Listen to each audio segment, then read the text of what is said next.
बुंदेलों की सुनो कहानी, बुंदेलों की बानी में, पानीदार यहाँ का पानी, आग यहाँ के पानी में।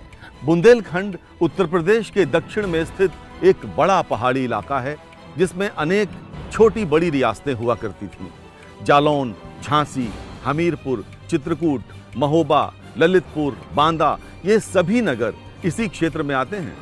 इस क्षेत्र की इतिहास के हर स्तर पर शौर्य और वीरता की गाथाएं अंकित हैं। यहाँ का स्थापत्य बीते अतीत की गवाही देता प्रतीत होता है।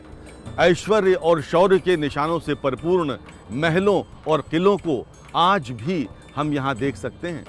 तो आइए चलते हैं वीरों की इस भूमि के सांस्कृतिक सफर पर।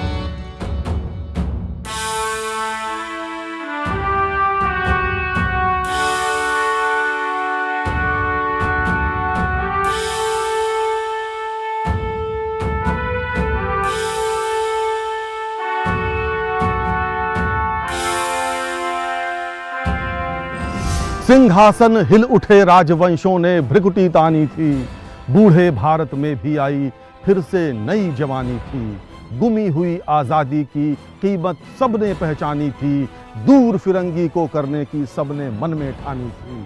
चमक उठी सन 57 में वो तलवार पुरानी थी, बुंदेले हर बोलो के मुंह हमने सुनी कहानी थी। खूब लड़ी मर्दानी वो तो झांसी वाली रानी थी।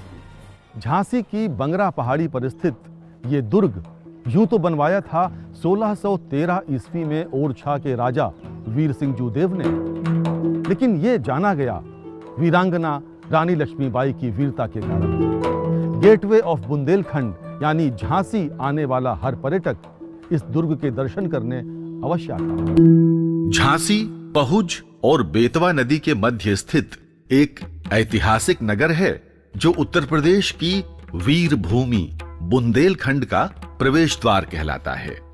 मूलतः प्राचीनतम पत्थरों से निर्मित झांसी का ये अभेद्य दुर्ग आसपास की पहाड़ियों का जैसे राजमुकुट हो। वीर बुंदेलों और मराठाओं द्वारा शासित झांसी का प्राचीन नाम बलवंत नगर था।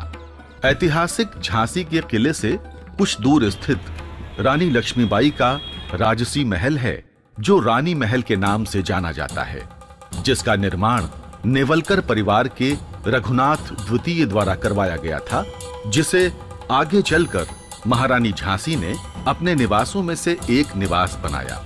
अगर आप बुंदेलखंड को महसूस करना चाहते हैं तो आपको एक बार झांसी के संग्रहालय जरूर आना चाहिए।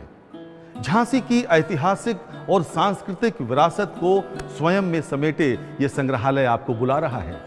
यहाँ पर टेराकोटा और कांस्य की सुंदर प्रतिकृतियां हैं, यहाँ पर सुंदर पेंटिंग्स हैं और इसके अलावा भी बहुत कुछ है।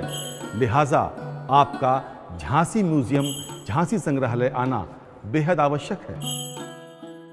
यह है झांसी का नगर संग्रहालय, जहां संरक्षित हैं चंदेल राजवंश के अस्त्र शस्त्र, मूर्तियां और बहुमूल्य वस्त्रों के साथ गुप्त वंश की एक प्राचीन चित्र दर्शक दीर्घा, जो दर्शकों के लिए मुख्य आकर्षण का केंद्र है। संग्रहालय में टेराकोटा, कांस्य, पांडुलिपियां, चित्रकला और प्राचीन सिक्के भी संग्रहित हैं। बुंदेलखंड की हृदय स्थली झांसी, इसकी विशेषता यह है कि राजा भोज ने अपने पंचांग को दुरुस्त करने के लिए भारत का केंद्र बिंदु ढूंढने की कोशिश करी, तो उन्होंने झांसी को चुना और उसकी पुष्टि कालांतर में सर्वे ऑफ इंडिया ने अपने सर्वे के द्वारा ये घोषित किया कि झांसी ही भारत का केंद्र स्थान है। बुंदेलखंड में संगीत का बहुत महत्व है और इस तरह की चौपालें जो आप इस समय देख रहे हैं हमारे इर्द गिर्द, यहाँ पर बहुत आम हैं। इस समय हम झांसी से 65 किलोमीटर दूर मऊरानीपुर के रौनी नामक गांव में हैं और इस मंदिर के नीचे हमारे साथ यहाँ पर हैं रामाधीन आर्य, जो ऑल इंडिया रेडियो के भी हाई ग्रेड के आर्टिस्ट हैं, बहुत उम्दा कलाकार हैं। इनके फोक का कोई जवाब नहीं। रामाधीन भाई, कुछ हो जाए। बांध लो गोरी तुम माथे पे फरिया, तो परिया हो परिया।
अब देखिए,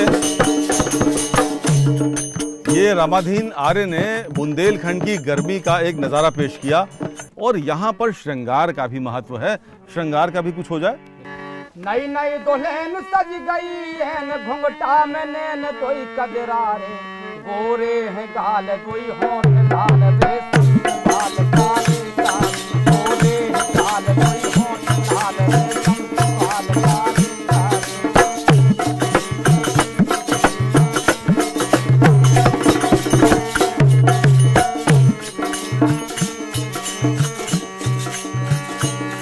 साड़ी में बेल मई कटे तेल गल में हमेल सोया साड़ी कानन में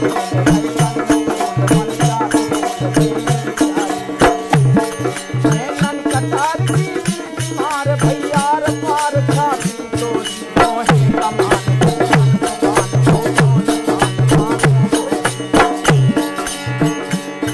कोयल के बोल रस रहे घोल के नल डोल रह गेला रे,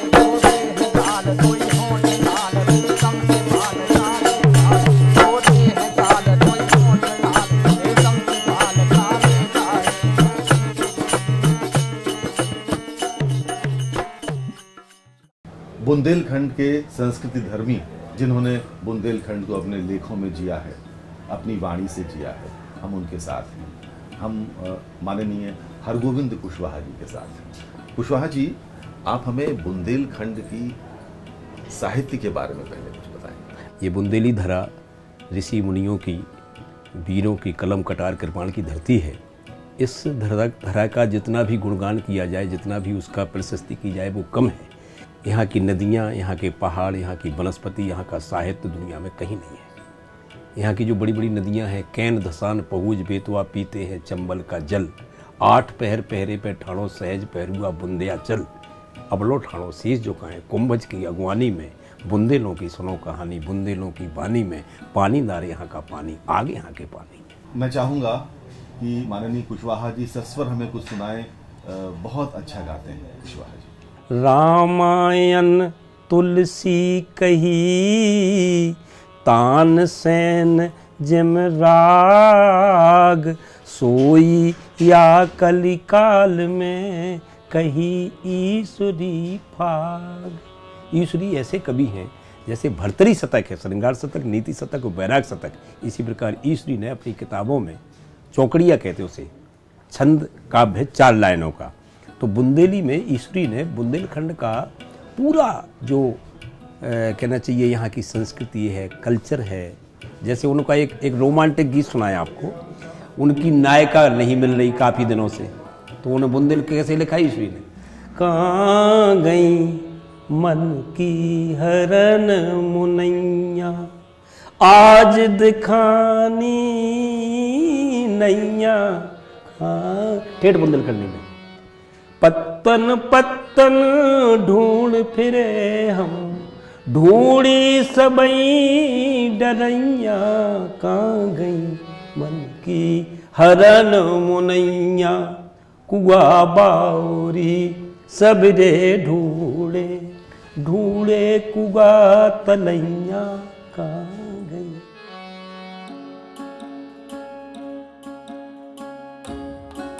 ताल बेहट का किला बुंदेलखंड क्षेत्र के जनपद ललितपुर में मानसरोवर झील के किनारे स्थित है। इस किले को सन 1618 ईस्वी में भारत शाह द्वारा निर्मित किया गया था। इस किले पर राजा मर्दन सिंह का शासन था, जिन्होंने 1857 के स्वाधीनता संग्राम में अंग्रेजों के विरुद्ध रानी लक्ष्मीबाई का साथ दिया था। इस किले के अंदर 3 मंदिर हैं, जो अंगद, हनुमान जी और नरसिंह भगवान के हैं। देवगढ़ से लगभग 93 किलोमीटर दूर स्थित है छोटी छोटी पहाड़ियों से घिरा 35 मीटर ऊंचा माता टीला बांध। इसका निर्माण 1958 में हुआ था। लगभग 20 किलोमीटर क्षेत्र में फैला ये बांध पर्यटकों को खूब रिझाता है।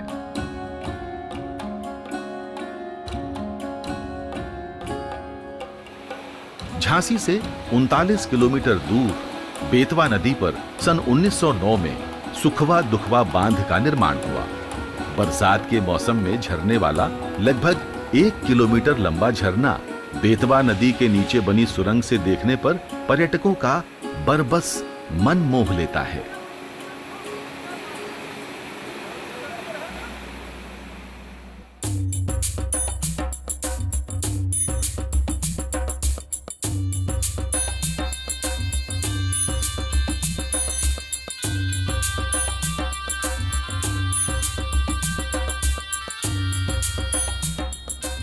इस समय सूर्य देवता अस्ताचल को जा चुके हैं, गोधूली बेला है और हम बुंदेलखंड के ग्रामीण क्षेत्र में आपको विशेष रूप से लेकर आए हैं कुछ खास चीज दिखाने और बताने के लिए। बुंदेलखंड की संस्कृति का बेहद महत्वपूर्ण अंग है यहाँ का खान पान, जो प्रदेश के बाकी खान पान की तुलना में आप काफी भिन्न मान सकते हैं।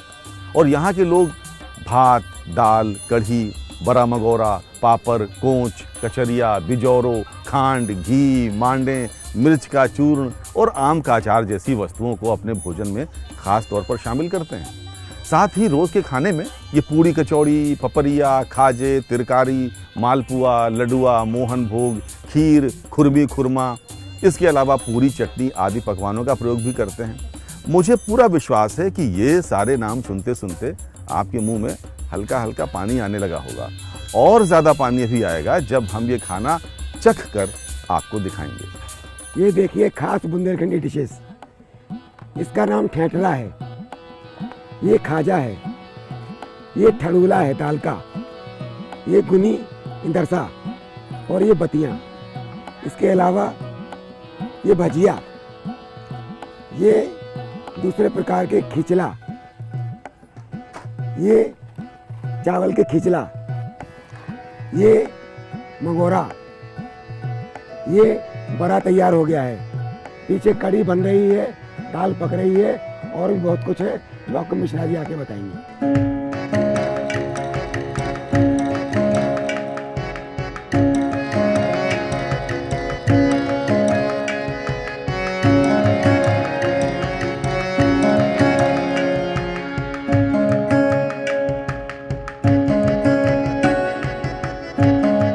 तो भाई ये है बुंदेलखंडी कुजीन। यहाँ के लोग कवि ईश्वरी कहते हैं, मुर्का देख स्वाद कछु मुर्का, खट्टी कढ़ी कढ़ी है, ये है कढ़ी।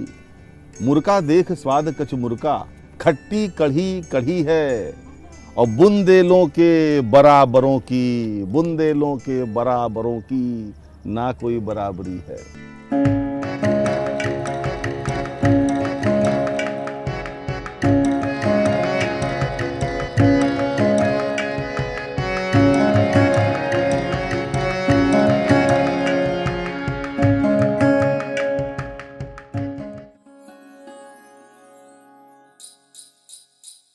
चलो चलो। भारतीय ग्रामीण परिवेश में बैलगाड़ी की उपयोगिता हमेशा से रही है और आज भी है। बुंदेलखंड क्षेत्र में ललितपुर में देवगढ़ के रास्ते में हमें भी 2 बैलों की सुंदर जोड़ी के साथ एक बैलगाड़ी के दर्शन हुए और हम अपना लोभ संवरण नहीं कर पाए और धीरे धीरे इस बैलगाड़ी पर देवगढ़ के रास्ते को चल पड़े।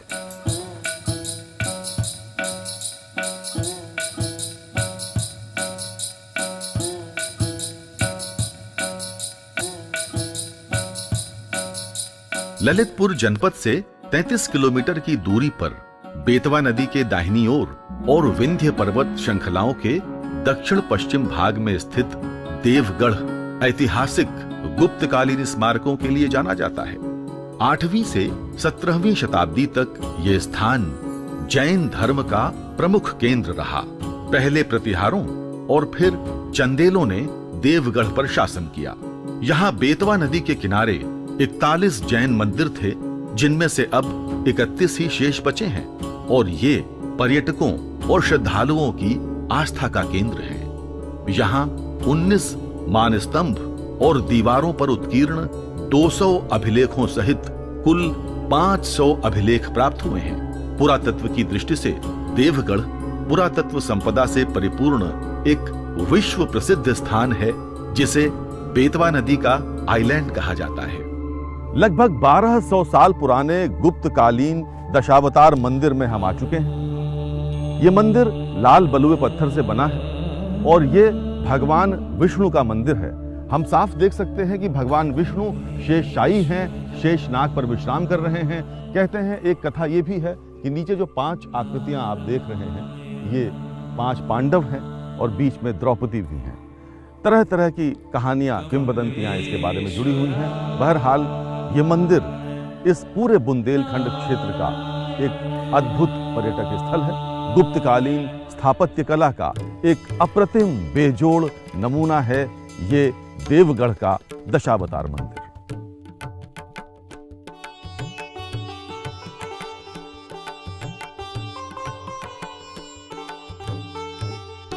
बुंदेलखंड की यात्रा करते करते हम बेतवा के किनारे आ गए हैं। इस समय सुबह के 10 बजे हैं, लेकिन आप ध्यान से सुनिए, आपको झींगुर की हल्की हल्की आवाज़ें सुनाई पड़ रही होंगी। जी हाँ, हम भगवान महावीर वन्य जीव विहार में हैं और यहाँ पर जो प्राचीन बुद्ध गुफाएं पाई गई हैं वो यहाँ इस ऊंचे पहाड़ पर 100 मीटर दूरी पर स्थित हैं। अब हम वहाँ चलेंगे और मिलकर उस बुद्ध गुफा को देखेंगे। आइए चलते हैं।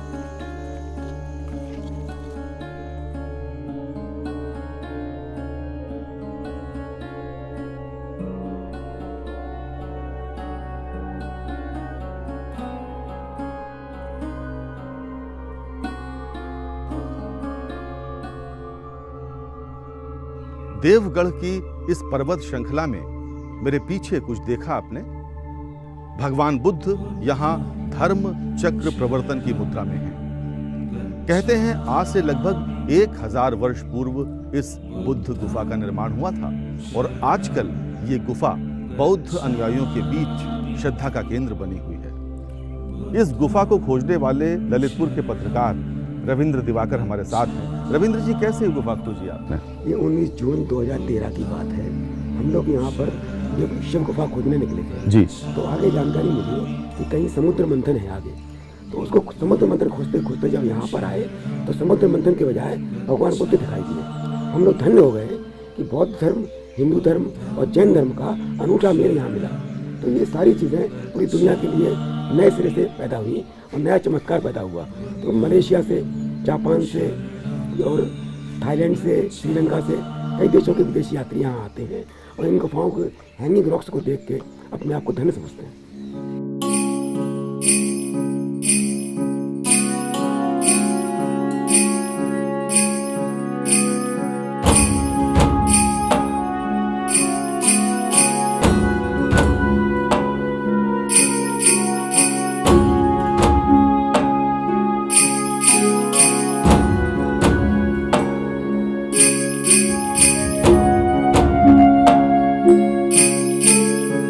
चौथी शताब्दी से 12वीं शताब्दी तक देवगढ़ मूर्तिकला और स्थापत्य कला के क्षेत्र में विश्वविख्यात हो चुका था। सबसे पहले चौथी शताब्दी से 8वीं शताब्दी के बीच दशावतार मंदिर का निर्माण हुआ। उसके पश्चात आया बर्मन साम्राज्य। उसके राजा कीर्तिवर्मन ने एक जैन कन्या से विवाह किया। तो इस प्रकार कीर्तिवर्मन और उनकी पत्नी ने मिलकर यहाँ पर अनेक वैष्णव और जैन मंदिरों का निर्माण कराया। उसके पश्चात आए चंदेल साम्राज्य में तो कहा जाता है कि यहाँ पर मूर्तिकला की एक बहुत बड़ी कार्यशाला स्थापित हो चुकी थी, जहाँ दुनिया भर के मूर्तिकला के विशेषज्ञ आकर कार्य किया करते थे। आज यहाँ पर जितनी भी जैन प्रतिमाएं हैं, उनके केश विन्यास और उनके पूरे फिगर को देखकर आप कह सकते हैं कि वो दुनिया के विविध क्षेत्रों के मूर्तिकला के जो विशेषज्ञ हैं, उन्हीं के हाथों का कमाल है। तो इसीलिए कवि ने कहा है, हे धर्म प्रेमियों, कला प्रेमियों आओ, गढ़ देख देवगढ़ आंखें सफल बनाओ।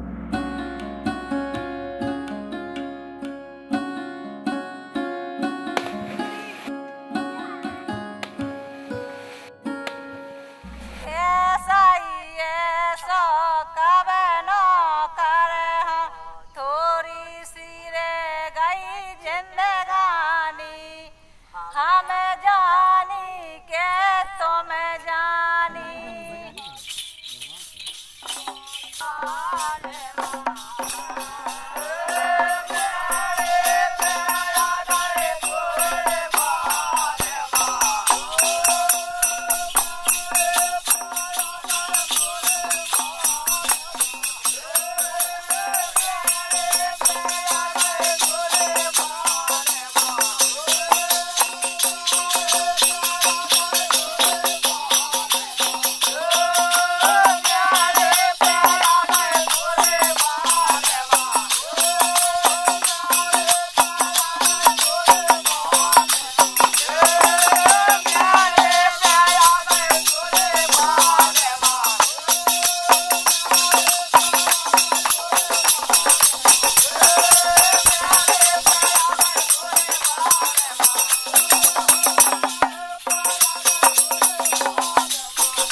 और यहाँ के गांव की तो संस्कृति का तो कहने क्या है।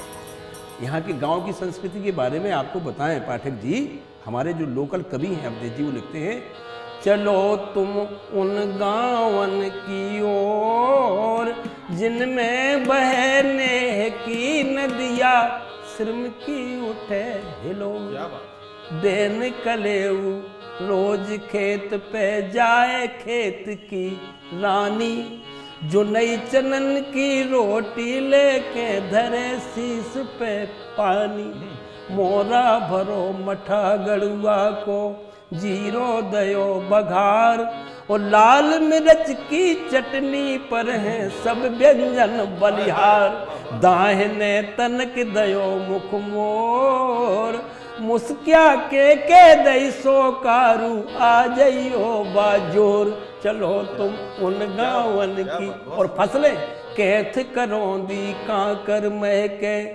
कैथ करोंदी कांकर महके, महुअन से रस बरसे, और गदरी गदरी अमियां देखें गोरी को मन तरसे, गोऊ चना जे जुनई बाजरा, खेत भरे अरहर सो, नीली नीली अरसी फूली पीली पीली, सरसों देख के कभी हो जाए विभोर, गलियारन में गूंजत जावे पेजनियन को शोर। चलो ये बुंदेलखंड के गांव।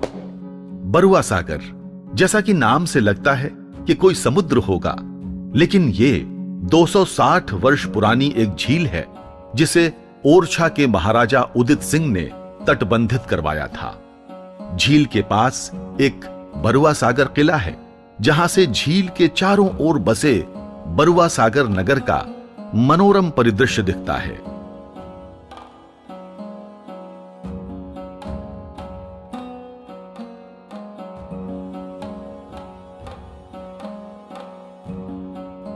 जराई का मठ, ये देवी अंबा को समर्पित एक बहुत ही सुंदर मंदिर है। ये लाल बलुए पत्थर से बना मंदिर है जो 4 छोटे छोटे मंदिरों से चारों कोनों से घिरा हुआ है। ये मंदिर प्रारंभिक प्रतिहार वास्तुशिल्प का एक उत्कृष्ट उदाहरण है।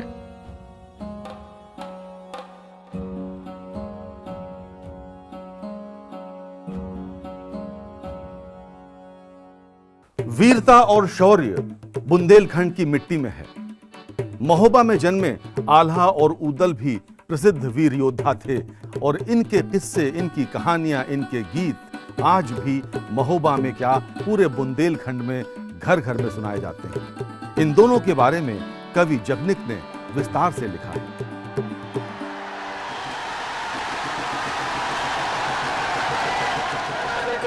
नीचे का दम नीचे रहेगा, ऊपर नहीं तेरा मौका, भोलिन आवे मल खाने पे तेरा डाले भगवान, दल्ल तारा भरे दल्ले दादा तुम देता लगा, रहा मेरा वर्ग लंका मां जल के जो पहुंच गए आसमान का दौर तो सेवा करके, जो कुछ देती है नीचे का तो जाना है अंबर हो गए ना तो नाय मरो थियवा चवा, एक दिन मरना है भारत मां चाहे आज मरो तेरा, हथिया पर गए जो मर गई हो जंगल हो वो तो बैठा, जो मर गई हो तुम्हारा हंगर मां तो हाथ हो गया, डाल कहते तो ससुर के माए तो हारो। महोबा झांसी से 140 किलोमीटर दूर प्राचीन शक्तिशाली चंदेल राजवंश की राजधानी हुआ करती थी और इन्होंने 9वीं शताब्दी से 11वीं शताब्दी के बीच बुंदेलखंड पर शासन किया था। चंदेल महान योद्धा और निर्माता थे जिन्होंने कई अभूतपूर्व वास्तुकला के प्रयोग किए और ये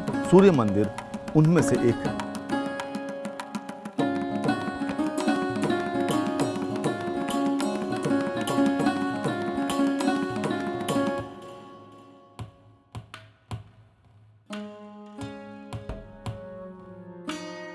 पौराणिक संदर्भों को समेटे ऐतिहासिक कालिंजर दुर्ग उत्तर प्रदेश के बुंदेलखंड क्षेत्र के बांदा जनपद में विंध्य पर्वतमाला के पूर्वी छोर कालिंजर पर्वत पर स्थित है। ये दुर्ग भारतवर्ष के अपराजेय और विशाल दुर्गों में से एक है। सनातन धर्म के लोग इस पर्वत को बहुत पवित्र मानते हैं। यहाँ भगवान शिव के भक्त बहुत बड़ी संख्या में आते हैं। प्राचीन काल में ये जयशक्ति चंदेल साम्राज्य के अधीन था। जयशक्ति चंदेल के बाद ये कई राजवंशों जैसे चंदेल राजपूतों के अधीन 10वीं शताब्दी तक और उसके बाद रीवा के सोलंकियों के अधीन रहा। यही वो समय था जब कालिंजर दुर्ग पर विभिन्न आक्रमणकारियों ने चढ़ाई कर दी, जिनमें महमूद गजनवी, कुतुबुद्दीन ऐबक, हुमायूं और शेर शाह सूरी प्रमुख थे। लेकिन उन सबको पराजय का मुंह देखना पड़ा।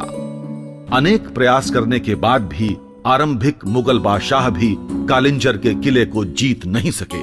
1545 में मुगलों को पराजित करने वाला एकमात्र भारतीय राजा शेर शाह सूरी था, जिसने कालिंजर दुर्ग पर कब्जा करने की नाकाम कोशिश की और वीर बुंदेलों द्वारा मारा गया। इस दुर्ग में कई प्राचीन मंदिर हैं, जिनमें से कई तो 3री से 5वीं शताब्दी के पाए गए हैं। कालिंजर का दुर्ग प्राचीनतम शिल्प कला का एक अद्भुत और अप्रतिम उदाहरण है।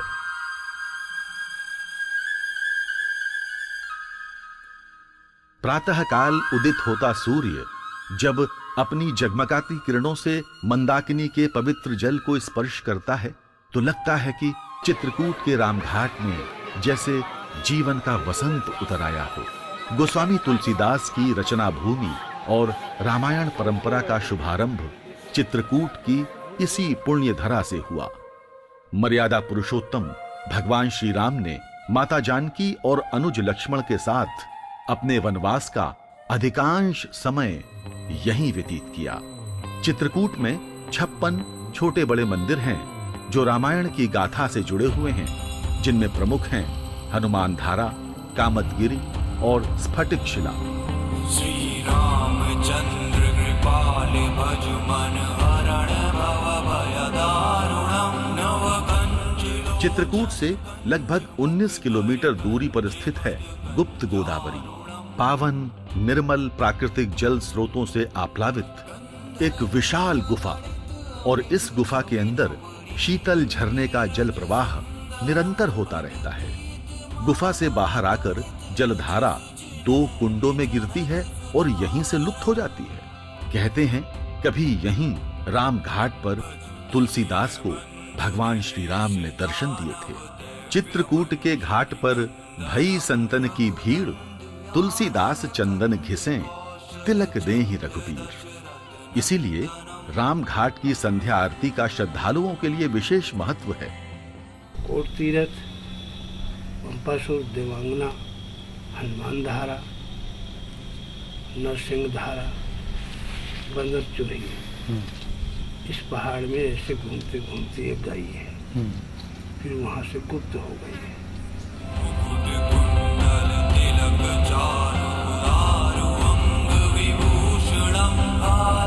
केसरिया रंग था श्याम का, चंदन लगाना प्रभु राम का। वास्तव में बुंदेलखंड के सांस्कृतिक अनुभव को हम नारियल के फल से तुलना करके आसानी से समझ सकते हैं। बुंदेलखंड एक नारियल की तरह से है, अंदर से सरल मनमोहक लोक संस्कृति और बाहर से वीरों की तरह सख्त। विशाल झीलों और शानदार किलों में बुंदेलखंड क्षेत्र की सांस्कृतिक और ऐतिहासिक विरासत का आधार हमें मिलता है, जो बहादुर योद्धाओं के गौरवशाली इतिहास से भी भरा हुआ है। जबकि लोक कला, नृत्य, संगीत और सांस्कृतिक परंपराएं बुंदेलखंड के सरल स्वरूप और रंगीन संस्कृति को दर्शाते हैं। उम्मीद है बुंदेलखंड की यह सांस्कृतिक यात्रा आपको पसंद आई होगी। नमस्कार।